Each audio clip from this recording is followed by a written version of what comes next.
Welcome, folks. This is Tom O'Brien of TFNN. We go 5 days a week. We go 10 hours a day. We go 24 hours a day on the internet at TFNN.com. Always remember, folks, whatever you think about, you bring about. Whatever you focus on grows. Hope everyone's having a great day, safe day. Let's make it a great night, folks.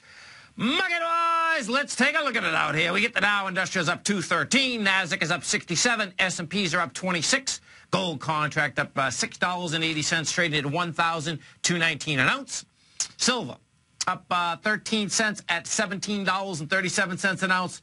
Platinum up 17 at $1,275 an ounce. Copper flat at $3.03 a pound. Light sweet crude down $1.43, trading out at $87.42. That baby's going down to that 85 level. Bonds, the ever-ready bond market just won't stop. Wide price spread, accelerated volume, moves with conviction. You get the 10-year right now up 10 ticks at 126.10. The 30-year is flat at 140.19. King dollar, giving it back, down 300 ticks at 85.48. The euro up 51 at 127. The yen up 26, trading at 108.28. Our phone number is 877 927-6648. Give us a call, folks. Want to know what's going on in your world? In the world of the S&Ps, let's take a look at them. What do you have? Okay, check it out. You're going to love it, too, man. I mean, this volatility is where it's at. What do we have? Well, I did get a couple emails that a couple of traders did need some Xanax, and I can understand that. So, what do you have out here? S&P, cash S&P. We got to 1935. 1935 gets into the 1926. No, we got to 1925-25 rather. 1925-25. That broke the last swing low out here that we had of the 2nd of October. And guess what? You're gonna have a decisive break with volume. S&P right now with this little baby still wants to go up and test this 1985. That's the way this is setting up at this particular point. Dow Industrials. Go take a look at the Dow Industrials. What you have with the Dow. Dow Industrials up 213. You're trading out, you actually got to a lower low, though. That's what, see, the divergence here, folks, you actually got to a lower low and had higher volume. That means you're going to be right back downtown. NASDAQ Composite. Same setup in the NASDAQ Composite. NASDAQ Composite gets down to 43.55. NASDAQ Composite is going to have monster volume out here, too, by the way. Right now, you're running out at 1.872 with an hour left. Bonds, no, gold contract next. Gold contract, folks, gold, silver, they got their bottom. It looks to me like they got them in too, baby. Gold, up 640, trading out at 1218.70. You had the spike down to that 1183.30 on Monday, rejected lower price, had lighter volume, starting to move with some gusto right now. Would like to see a bigger price spread. We've got to 1221. It's not bad. You know, you're inside a range. Once you got inside the 1208.80, you're inside the range. The larger range, however, is that 1241.70. That was the swing point from June 1st.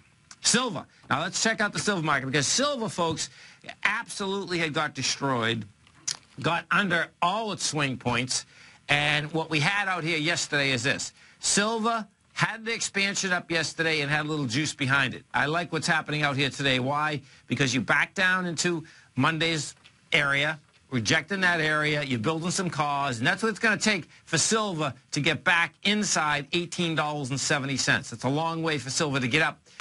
Silver likes to move like that, though, so it got to start. The XA, or here, we go to the GLD. You take a look at the GLD. What we have with the GLD is this. GLD was this is going to be, we're all going to look back on this. This is going to be a classic test. I mean, a technical classic test. The GLD had traded down to 114.42 on a weekly basis, had 38.9 million shares.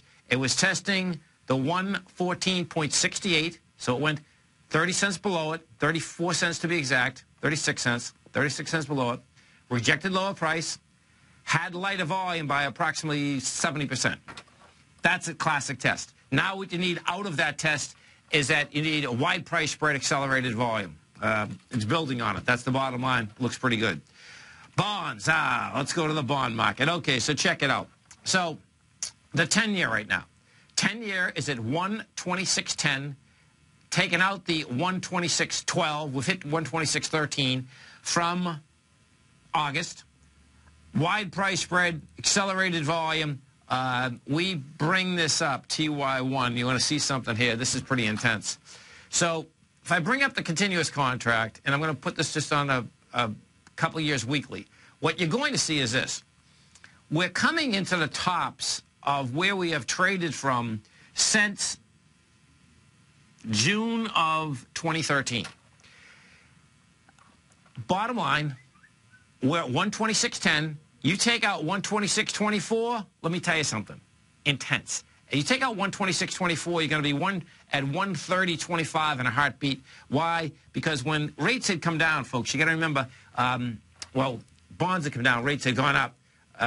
We came down very quickly. You know, bottom line is that we'll see how we overtake this area. Now, the overtaking of the area, number one, goes like this. Once we're over 128.02, that's 123. Add 5 points onto it is 132. Yeah, we're talking 132 bonds, man. 132 bonds are going to take us back to May of 2013. And bottom line is that mortgage rates are going to go down beyond belief. USZ FOA, the 30-year. We take a look at the 30-year bond. This is what we have with the 30-year bond.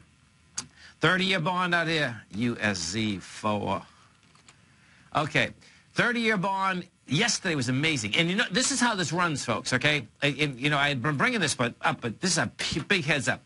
The 30-year bond is absolutely ahead of the 10-year. And the 30-year is telling you what wants to happen with the 10-year. The 30-year yesterday come charging into this high swing point of August. That swing point up there had 530,000 contracts. The price is 140.16. Yesterday, we go into that with 420,000 contracts. Today, 518. 518 versus 530. Got an hour left. Guess what? You're going to blow that away with volume. So, what do we have? This bond market is amazing. So, we take a look at this, and there was a statistic out here today. So, the 30-year bonds, by the way, are up 20% this year. 20%, yeah. Okay. Now, a longer-term contract, the continuous contracts on bonds, right? I can make the case that, okay, it's an ABC up. And if that's the case, the way this is going, folks, is that we're going to, let's see, so if I do 127, 37.47, 13 bucks, A to B, 36.46, 52. Yeah, so watch how this is shaking out. This is sick. The A to B equals C to D is, I'm approximating it right now, 152. 152 is the high. So we're going up to at least test the highs in the bond market. Pretty amazing. King dollar. Let's go over, take a look at King dollar. What do we have with King dollar? King dollar basically topped out, short term, giving it up. Not a huge amount, but it certainly was a huge amount in the context of how we shot up on Friday and gave it back on Monday. Now what you do have an expansion of volume as you're starting to go to lower price. So what does that set up? That sets up a normal correction in a dollar that does want to go higher. That's the way that this is set up. You are getting volume on the way down, so that says, okay, you can do a 50% correction. Right now, the 38% correction gets you at 84. The 50 gets you at 83.10. And, of course, that's what's giving the gold market breathing room. The Fed minutes come out here today, and what the Fed minutes are talking about is that the policy makers are looking at a global slowdown and a stronger dollar that is going to basically that pose potential risks for the outlook of the U.S. economy. Bottom line is that there's no doubt about it. The dollar's going up. Europe's a mess, folks. It's just Europe's a mess. And you hear analysts continually say that our large caps are going to go higher. And it's like, are we really going to go higher? 50% of the earnings from the large caps, folks, come from overseas. The dollar's going to kill them. 877-927-6648. Dow Industrials right now up 216. Nasdaq's up 74. S&Ps are up 27. Gold's up 730. Silver's up 14 cents. We're going to be right back, folks.